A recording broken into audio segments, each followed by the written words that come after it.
So I just wanted to say, firstly, welcome to Rebbetzin Juravel. It is an honor for us to have you with us.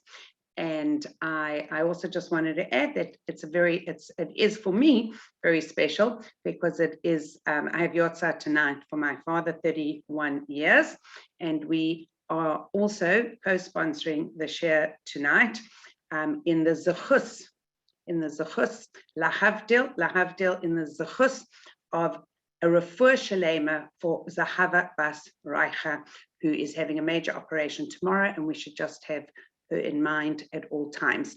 And Be'ezras Hashem, we will only be able to share good things and simchas. And I want to actually just say one more thing, because it is actually so important for me, just to always tell our speakers how much effect they really do have on our everyday lives. And just that your wonderful book, Sefirah in Our Lives, has become an incredible tool that I use and share and ask young couples who I'm learning with before their weddings to actually learn a lesson a day. And yes, it's perfect and going to be great to learn during Sefirah, but there are tools for us for everyday life. So thank you for that. And I invite Rebbetzin Chani Juravel to share with us ways that we can maintain, keep, and just daily keep that inspiration going. So thank you, and we're looking forward to share together with you. First, a disclaimer: I'm not a Rebbetzin unless you want to give my husband smicha, just Chani. So I want to just add something, Chani. I don't think that people have to have husbands that are rabbis to be the Rebbetzin. I don't want to be a Rebbetzin. Rebbetzin for us is really a teacher, a role model, and somebody that we can aspire to be like, and you're setting a great example for Jewish women. Thank you.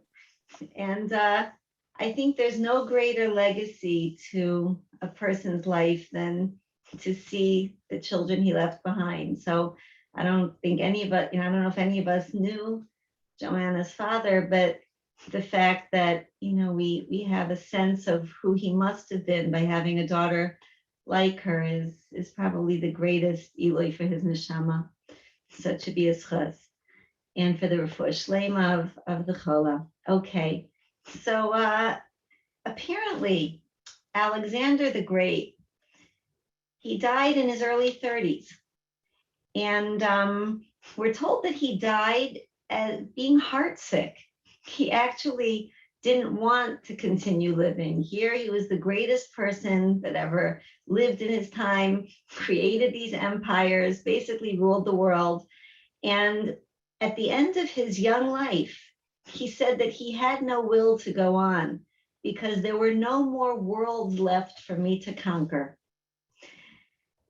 To us Jews, we always have more worlds to conquer, not because we physically have to go out vanquishing countries, but because the beauty of our mission in life is to constantly conquer more areas of new thoughts, of new realities, of new connections to Hashem within the life that we're living. So you may wonder, but okay, look, some people are blessed with these exciting lives and major achievement. And, for me, my life is just regular. Both days are nothing more than just days. So what do I do with that? The truth is, ladies, we often confusingly measure our productivity and worth in quantifiable ways, with quantifiable measures of success. How much I do, how happy I am, how close I am to achieving what should be my potential, or what jobs or what titles or what status I could come to. And often we confuse that as being our primary goal, as being what I guess we would call our mission. And the truth is that that's not really what a mission in life is. That's not really what a day is gifted to us for. There could be some days that we score, right? There could be some days that we really do have those highs, or there could be highlights of our life's accomplishments that are very, very rewarding. But in reality, what is our mission in life? I want to illustrate this from a very wonderful, brilliant English mind, Rav Matisyahu Solomon, that I heard this from years ago. And he said that if you wonder who is the prototype of someone that must have accomplished his mission, who in the Torah is always referred to as Hat Tzaddik. All the Shvatim were great, right? But one of the children of Yaakov is always referred to as Hat Tzaddik. It must be that he achieved his potential, his mission. Who was that? Yosef. Yosef is the character in Tanakh that we always read about around Chanukah time. And maybe that's part of the chinuch, the education of our geula, our redemption, in coming to understand how to redeem our own spirits in the most magical way. So what did it mean to Yosef to accomplish his life's mission? Not what you think it did. When his brothers were worried that he would take revenge on them, so they were worried, Yaakov dies, now the field is open and Yosef could take revenge for us having sold him. So Yosef says the following words to reassure them. I know you're threatened by me. And I know you're looking at me, assuming that, okay, he made it. Look, he's the leader of a great country. He has the ear of Paro. He has all these talents and skills. No, I want to tell you who I really am. You don't have to worry about me taking revenge. Everything that's happened in my life happened to me because I was meant to be where I was at any given time. Says Yosef, L'man aso kayom hazeh, everything that transpired happened as today is day, lahachayos amrav, for me to revive an entire huge nation. And the question is, if the Torah does not waste words, why does Yosef have to begin that sentence with, as today is day? What, do they have to be reminded that today is day? And we're told that Yosef was really underscoring symbolically a message that he wanted them to understand. Do you know who I really am?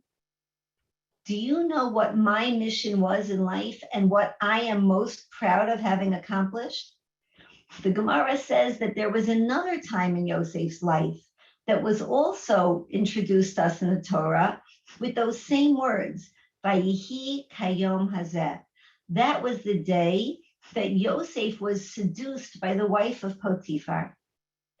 And Yosef's message was this: my mission in life that defines me is not the accomplishments that I have and the abilities that I was given. Those are what God gave to me. That's where he put me. Those are the skills that he breathed into me and the mazal that he made mine. Who am I really? I am the person that overcame a personal challenge that no one else would have known about. That our mission every day, said Rav Matisyahu so beautifully, is not the public stuff that gets us to be known as A or B. Our mission in life, says the Nesivo Shalom, is the day that we wake up to, whatever that day is. And choosing that day to flex a muscle of some sort to get us closer in our connection to God. Whether I have a reaction that proves that I've grown, whether I make a choice of what to do or what not to do, only because I want to be closer to HaKadosh Baruch Hu or to emulate him in some way. Because I stretch in a way that was unnatural to me, just because I want to make him proud, even if that won't make an iota of a difference in terms of my image to anybody else. So a person's success, ladies, is really keeping their eye on understanding what my mission must be and what my mission may not have to be. You know, sometimes we have a really, really hard day and we see that day as keeping us from our mission. No, that day is my mission. So whatever that day brought, the feelings that it brought, the interactions that it brought, the challenges that it brought. That was what my soul needed that day to crystallize its potential. No day is in the way of what I'm supposed to be living. And the more that I sense that as my most real place of growth, the more every day becomes a different kind of day. So what is our mission?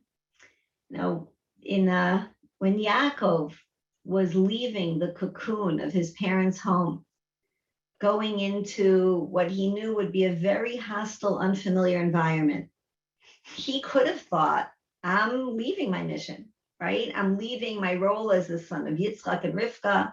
I'm leaving the familiarity and the spirituality of the land that I belong in. So he was petrified. He was petrified. Who am I going to be? So how am I going to know myself? And how am I going to actualize all the pieces of me that should be about, my mission?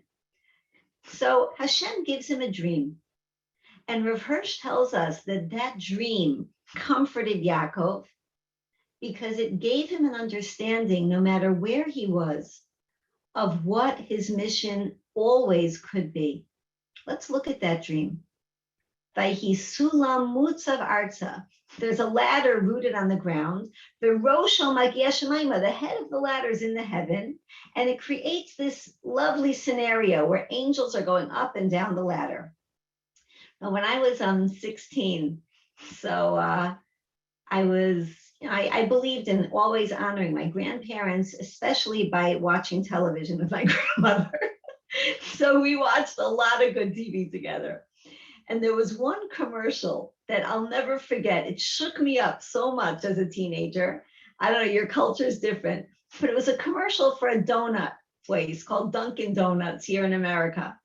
And it was 2:00 in the morning, and this old man, the donut baker, wakes up and he's like schlepping himself out of bed, and it's still dark. And he says, gotta make the donuts, gotta make the donuts. And he goes and he's like drudging off in the cold. And I remember being petrified. I said, that's what it means to be an adult. That you're stuck in this dead end job, and day in and day out, you gotta make the donuts. Crazy, right? Because we are mutzav arza. We're rooted on the ground. We gotta worry about making the donuts. We have to worry about housing, and we have to worry about provisions and taking care of ourselves and our health. And so it's not easy. How am I supposed to feel like someone who's semi-lofty if that's my existence? It's interesting, ladies. They say that in the holy town of Slobodka, the holiest man of Slobodka was not the rabbi and not the head of the boys' yeshiva. It was the baker of Slobodka. Why? Because we're told that the baker of Slobodka understood what it meant to truly be holy. Because even while baking bread, he saw himself as fulfilling a godly purpose. Literally, he was making the donuts, right? We're coming to Chanukah. He was the baker. Because every time he baked that bread, he was thinking, by me having that bread ready on time, that man who can't afford any other food for his family feels like a winner, that he brought home something that they could have for breakfast and pack up for lunch, that he was helping their marriages stay sane, and he was helping people feel good enough to get to work and function that day. He honestly felt that he was providing a godly service. Anyone could feel godly while they're doing godly stuff. But what does it mean to create a ladder? That as much as I'm rooted on the ground, what defines me is where my head is. If my head is connected to the heaven, if I always see myself as the person who represents godliness, if my thoughts and my yearnings are always about what could I do and become that much more in terms of making my soul more comfortable in my body, then I've created this ladder. And then nothing in my life is insignificant. That ladder between me and Hashem, I create the potential through my actions for angels to be created, if you may, and because of me for God to react to the world through me. That, says Hashem, is your mission in life, no matter where you are. It's so interesting. Just this is tangential, but it broke Yaakov's heart that his sibling never appreciated godliness. And Rav Hirsch says that Yaakov did so much to try to win Asav over, to try to do some outreach and get Asav to the side of spirituality, to the point that after Yaakov lived with Lavan, he said, in Lavan Garti, you should know, Asav, I want to tell you, I lived with Lavan. Why should Asav care? Make that even more. Rashi says, Taryag mitzvot shamarti. He was symbolically telling him the word Garti spells Taryag. 613 mitzvos I kept. Who cares? Asav's going to care that he keeps the mitzvos? And Rav Hirsch says, Yaakov was saying, maybe you thought that some people are spiritual and some people aren't. Some people are gifted to sit and learn in yeshiva and feel like that's their mission. Some people can't. He said, Asav, I could tell you honestly, I was living with Lavan. I'm a businessman. I'm a successful businessman. I could relate to you now, and I still connected to God. You can too. That there's no such thing as a life that can't be connected and fused with that godliness that our head defines by thinking and wanting Hashem in our lives. That's the mission in all of our lives. Whether we're the baker, whether they're the shoemaker, whether we are that, very lofty, obviously lofty Jew. That a Jew defining themselves by that mission is great, is grand, is everything. When the two nations that would become the world were born, Yaakov and Asav. So usually, twins have a theme to their names, like they're Mimi Simi. I don't like there's some theme. Most twins, like there's some theme going on in their names. Yaakov and Asav, very different names. We're sitting here in the kingdom of Asav. We are still captors. We're still stuck under the captors that are. Wait, is my English right? They are the captors. We are right. So we still are stuck with our captors being the children of Asav of Edom. What is the personification of Asav compared to Yaakov? Let's look at their names. Yaakov was Akev. He was holding on to the heel of his brother. Asav was named for the way he looked, Asui. He was fully created. He was a beautiful child. He had a vibrant color. He had enough energy left over for a whole body of hair. Asav was a perfect physical specimen. And from that point on, they would be named and known as image.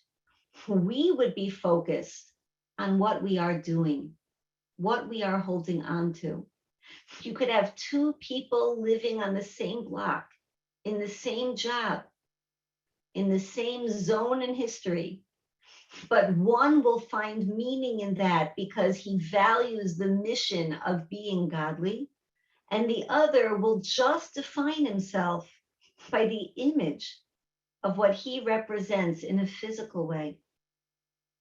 And that's always been the battle, right? We're coming to Chanukah, the battle of the Maccabeim against the Greeks, the battle of the Jews, that small band of Jews that refused to sell out, and the rest of the Jews that were more than assimilated way before Antiochus came to the front by choice. So what is my mission that yields me some shot at the eternal? Now, there's a beautiful image that most of us are very drawn to. Most of us find flame very captivating, right? You love candlelit dinners. Kids love a campfire. The Chanukah candles are very mesmerizing. Why are we so intrigued by flame? The Lubavitcher Rebbe says that a flame reminds us of ourselves in a very deep way. So subconsciously, we're drawn to it because it reminds us of our own struggle inside. Why? Because if you look at a flame, whether it's coming from a candle or oil or a log or whatever the case is, so on the one hand, there's this tangible physical fuel, right? I could touch it, I could feel it, I could hold the match. And then out of that comes this intangible, really just hard to wrap my mind around flame that's dancing away from the fuel, but realizes it needs to feed off it to exist. So it creates this really interesting, intriguing vision of feeding up, down, right? Yearning away from, but still going down to. You with me? And that, he says, is who we all are. That, yeah, I am rooted on the ground. I am this physical fuel. I am the body of me is the stuff of my life. But on the other hand, I have this soul that yearns to be more, but really needs the body, needs the physicality in its life to grow with, even though they're antithetical from each other in some way. So my mission is choosing which of the two will more strongly represent the real me, the real me. Now it's funny, Rav Dessler says, and this is a psychological principle, but I'm sure he originated it. Rav Dessler says that anytime you're having an inner conflict of any sort, usually you have two voices going on in your head. Okay, so let's say my inner conflict is whether or not to eat that piece of cheesecake. Okay, let's make it really sophisticated. So one voice of mine will say, I really want that cake. And the other voice will say, no, you don't. You're good. No, you've been so good this week. You don't need it. I do. I really want that cake. Chances are, if that's how my voices sound, I'll eat the cake. Because those two voices were calling me by a different name. One voice called me I, and one voice referred to me as you. Says Rav Dessler, that the voice that is your ani, yourself, is your more honest part. The voice that calls you you is usually an external conscience that's not as much who you are at that point. So to really be effective in dieting, you've got to convince your I to not want the cake. But until that point, chances are it won't be that successful. Same thing in terms of our spiritual self and our physical self. When Hashem created Adam, it says Vayitzer. Hashem fashioned man. Vayitzer is spelled with two letters of Yud, but only one is pronounced, because we are created with two distinct inclinations. The inclination to gravitate to physicality and the inclination to gravitate to a life of spirituality. Which one will be pronounced is going to be our life's mission to decide. So whether or not I make it, Yosef said, that's not who I really am. It's who I became internally. It's the battles that I waged inside that really became what you know me as. Now, there's a wonderful, I think, two-part approach to more fully appreciating a life lived with this kind of purpose, a regular life lived with this kind of purpose. If I live my life knowing what my mission is and not confusing it with what I might have thought it was, I realize that when it comes to the outcomes in my life, when it comes to what happens to me or what I sort of bring forth, whether it's success or failure or proving myself or having a loss, I realize that in the truest mission of life, outcome doesn't ever have to be my focus. It's how I come out that's really defining my truest mission. So all of a sudden, my focus shifts to making my mission about how much and how well I do it in terms of the end result, into who I was in the process of living my life. That's a huge shift. That's a huge shift. And I was speaking to somebody recently who's known in our town as just an incredibly giving, creative, amazing person when it comes to doing a lot for the community. And she's been laying low. I haven't really heard from her. Usually she's the one, I guess she's like your Joanna. She's the one that's organizing. And I just reached out. I said, is everything okay? So she said, well, actually, one of my children was going through something, and she really begged that I, focus more on downtime. And I had to stop using my home the way I was using it, because it was important for her to feel that, the home was a quieter place this year. So I said, Kala Kavod. She said, what do you mean Kala Kavod? She says, I'm not doing anything. So I said, yeah, but if you think about it, you're doing much more. To do what's natural to us, okay. But to do what's beyond natural, what's the definition of Mesirat Nefesh? What does it mean to give up our lives? Nobody's, thank God, asked now to give up their lives to show their loyalty to God. Says Rav Pincus, Mesiras Nefesh means limsar masha nafshili, that I give up what is natural to me in a way that, again, might not earn me more quantifiable measures of success, but flex me a new muscle in going beyond what is just natural. If we think of the definition of a miracle, what is a miracle? L'ma'ala min hateva, to go beyond nature. How do we elicit miraculous lives? We can't do what God needs to do, but we could bring our own miraculous form of being by going beyond what's natural, even though that's less productive, but that's more mission work. You get it? So how am I going in my life, in some way, in my process, l'ma'ala min hateva, l'ma'ala min hateva? That's the mission. If I keep on feeding my nature, it might be great for my ego. It might do wonders for my bank account. But in some way, in my workout, I have to factor in where I will be flexing a new muscle, because otherwise I'm not bringing my neshama from where it is to anywhere new.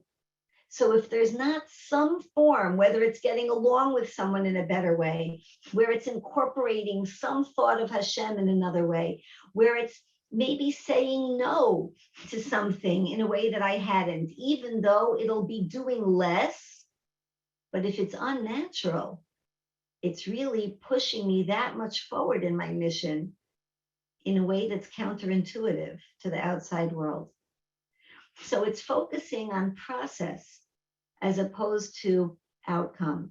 That's rule number one when it comes to starting to think in terms of how to use my day in a magical way. Now, I thought of this now, so I'm going to go with it, because sometimes it's Basheret, sometimes it's a senior moment, but let's hope it's Basheret. There's a phenomenal Nesivo Shalom that speaks of how our lives, how building my own life really mirrors the building of the greater life of Judaism, of the building of the temple. We, our little world of self, is a temple of sorts compared to the temple that we're missing and hoping to have. So when it came to the Mikdash, the Mishkan and the Mikdash, the temporary tabernacle, and then the temple, who were the ones responsible for it? The tribe of Levi.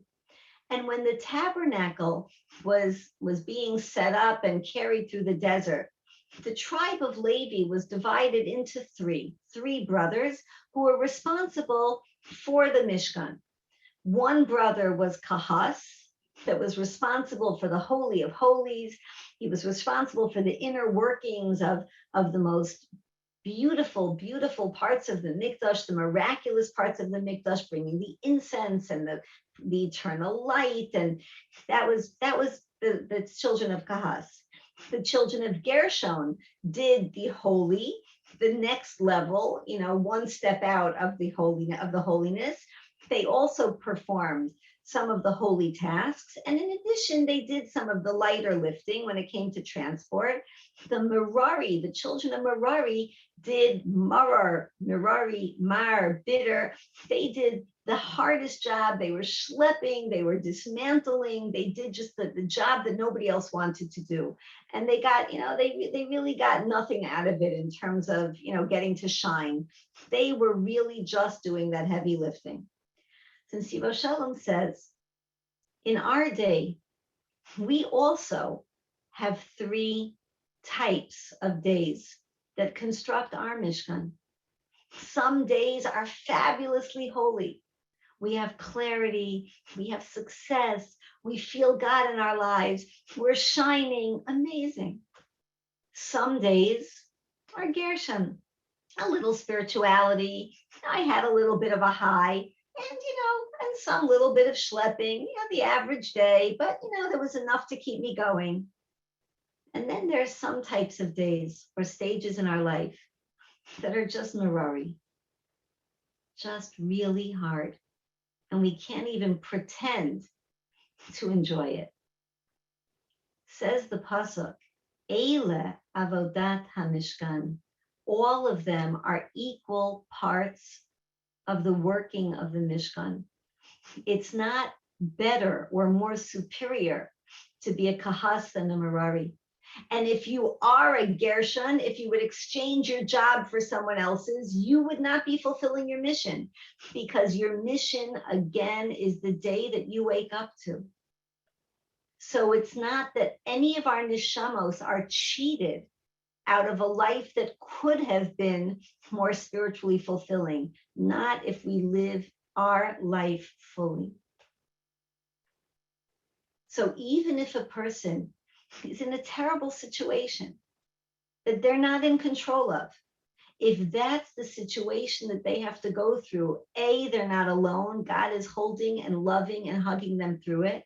And B, that situation will never limit the potential of their neshama, even though it so often feels that way. So the beauty, I was just thinking, the guerrilla warfare of the Maccabeim against the Greeks was a 25-year ordeal. The Chanukah story that we focus on was only 3 years out of 25. And it was only within the first 5 years, and after the success of Chanukah, things were really miserable. The Maccabeim did not succeed, and the Hellenist dynasty that they set up was a total failure. If anything, it became what they were most afraid of. So why are we celebrating a measly 3 years out of a 25-year failure and making a deal of it? Because again, ladies, same message. It's never about the outcome. It's about celebrating every part of the process that we could be hopeful, that shows our potential. So the fact that we lit that menorah and had the clarity of who was really in control, even if that clarity was short-lived, that was still success. And God says, always celebrate the success of your process. Don't look at the whole picture, because it's not all about that. And I think that's is this resonating? I think that's such a big part of getting out of the mentality of Edom. Asav was all about what's more and what's next and what shows. And Yaakov is all about, so how did I do today?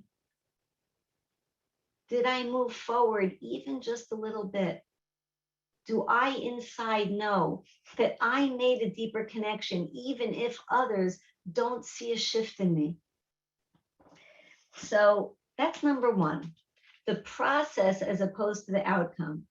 Number two, I don't think I told this story in this class, and I only spoke to you once before, but if I did, remind me, and I have another one. But if I didn't tell it, I want to. It's always good to do chazara. Oh, no, it's just embarrassing that I forget. No. But Years carry ago, on, carry on. Must have been, but tell me, must have been about, I don't know, almost 20 years ago now.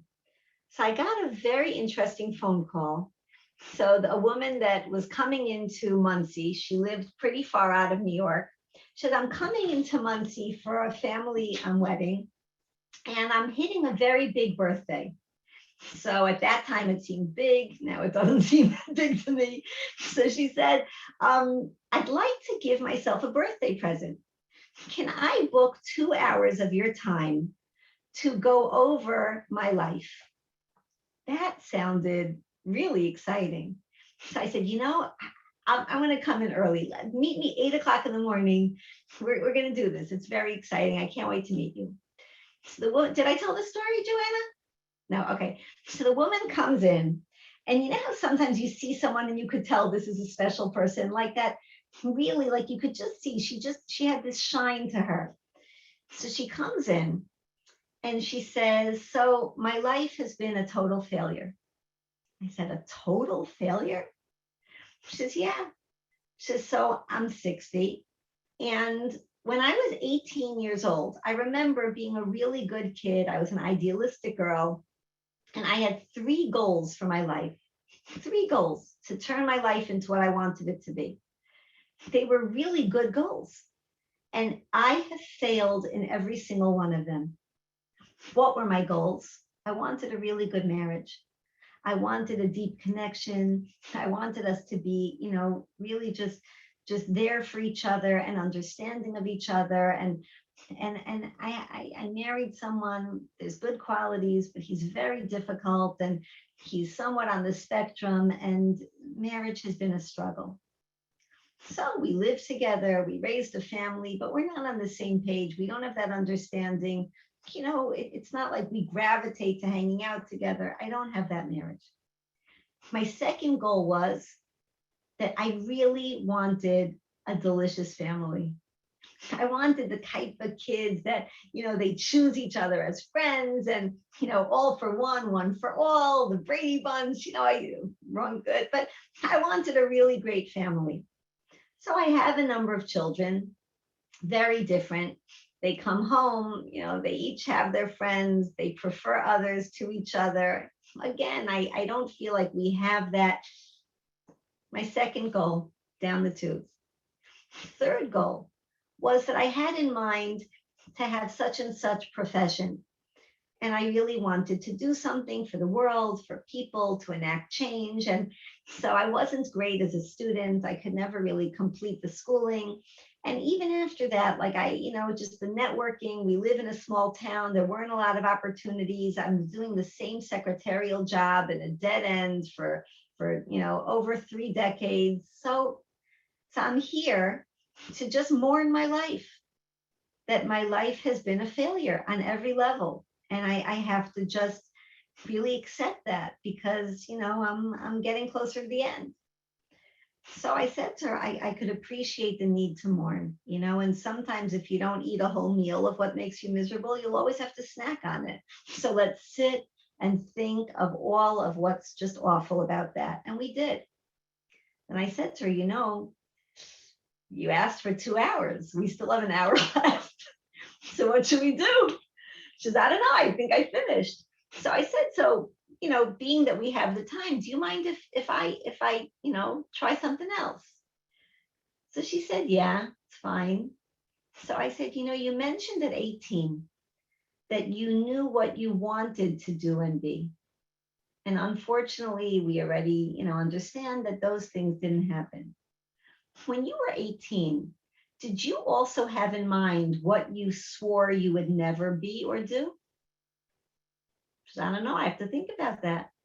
So she thinks. And she says, you know, Chani, I do. I have also 3 things in mind that I said I would never be. She says, I can't believe it. I haven't thought about this in years. But I said that I'll never be 3 things. Number 1, I said I would never be the type of person that stopped growing, that would just be comfortable and complacent. I always wanted to be the type of person that would keep on growing. I said I will never be stagnant. That was number 1. I swore that I would never be cheap. I hate cheap people. I swore I would never be the type to be skimpy and that even if I had money, didn't have money, I didn't want to be cheap. And the third thing was, she said, I swore, what was the third thing?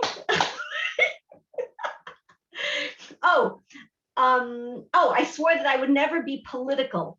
In my family, this one doesn't speak to that one, and this one doesn't go to the funeral. And she said, I hated that. I said, I will never be involved in family politics. So I said, wow, can you remember that? So how do you do it? How'd you do with those 3 things?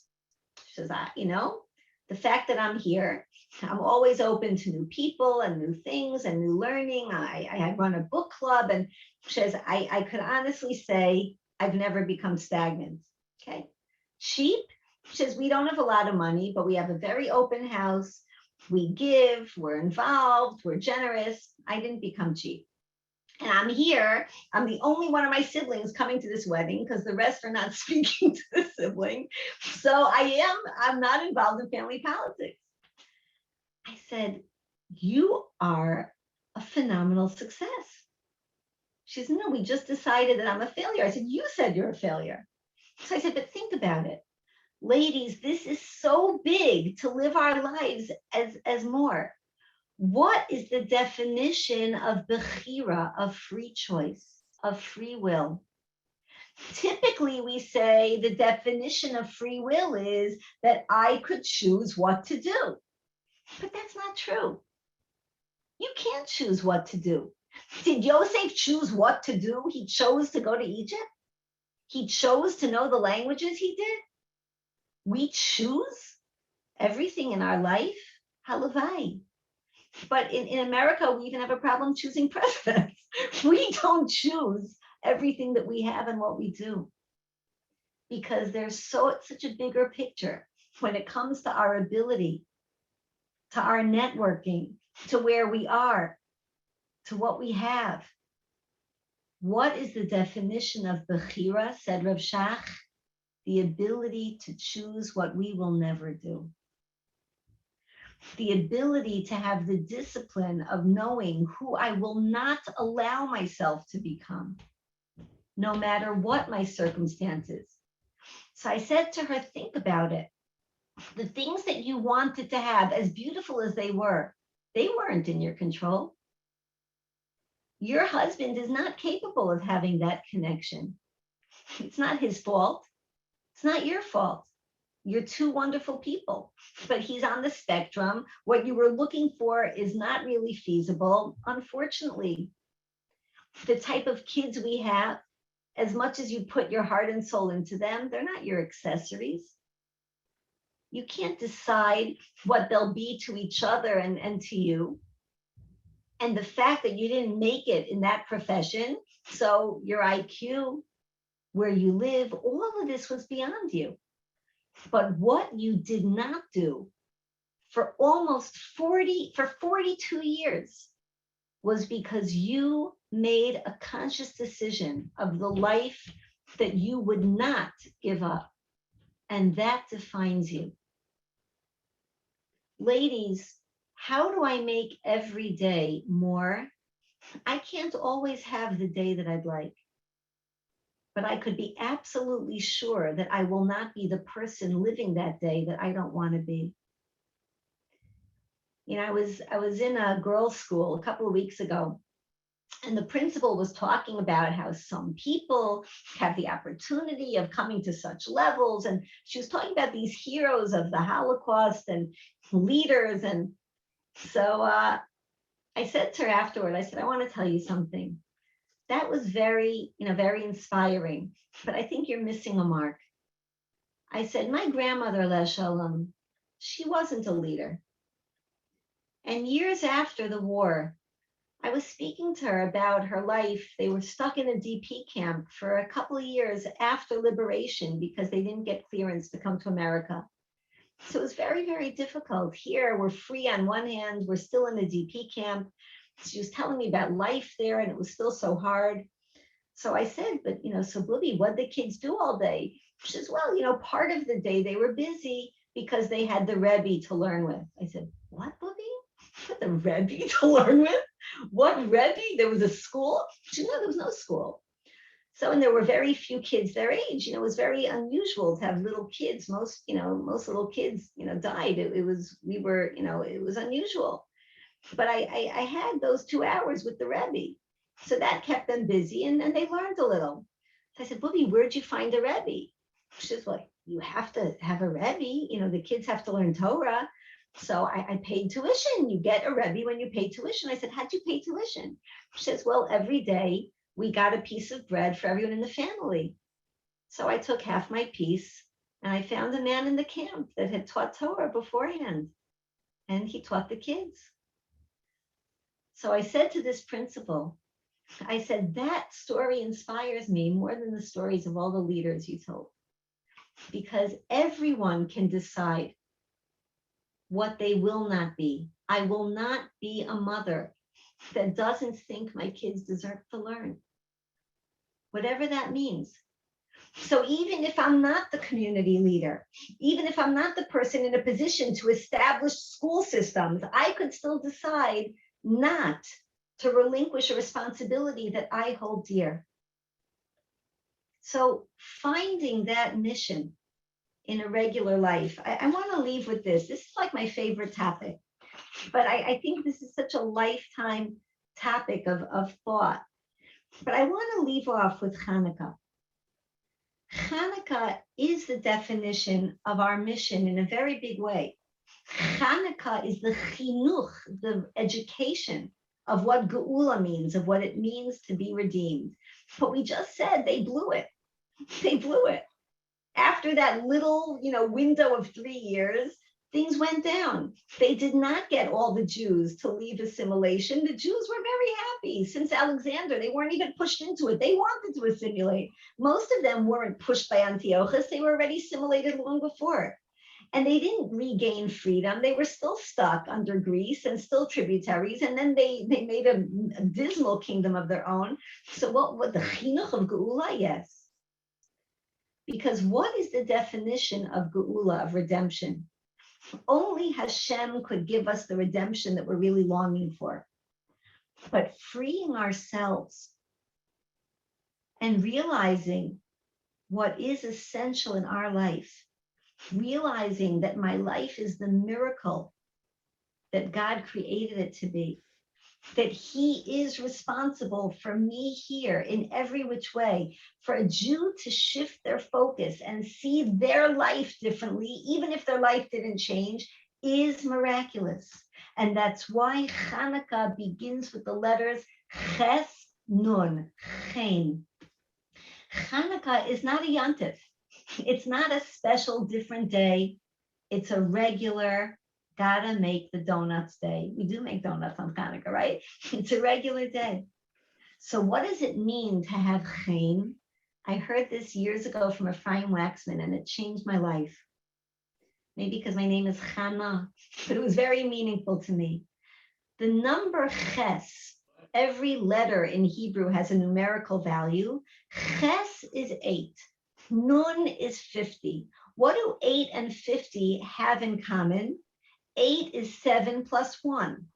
50 is 7 times 7 plus 1. What's the point? 7 is the Kabbalistic number representing the perfection of the physical world. The physical world was completed in 7 days. 8 is the number that is one beyond nature, supernatural. A baby boy is 7 days old, perfect physical specimen. 8th day, he has a bris, spiritual specimen. The world has cycles of 7 years, Shemitah, 7 cycles bring us to Yovel, one beyond the cycle of nature. So what does it mean, ladies, to really be free in life? That you take the life you're living, nothing may shift about it, but you see it with chen, that you see it as more than just natural. You see it as more than just the bottom rung of that ladder. You see yourself as the one that's creating that angel scenario, because you put your head in the 8 category without limiting it to just the image of an Asav, of an Edom world.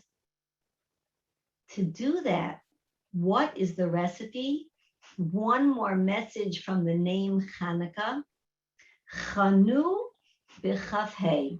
They rested on the 25th day. What does that mean? That unless you stop and you give yourself a chance to rest and reflect and do nothing but connect to where you are, you will not be cognizant of God and miracles in your life, even if they're there. You got to stop and get off that treadmill of life sometimes and say, where am I?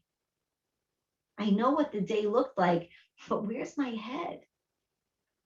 I was speaking to somebody the other day who decided to cut herself off from her family because they don't appreciate my boundaries. Okay? They were not abusive. They're not bad people. But she felt they didn't do it for her. I was so shaken by this. And after ascertaining that there was really nothing dangerous about them, and okay, some education was needed, but I stopped and I said, I need to pause and I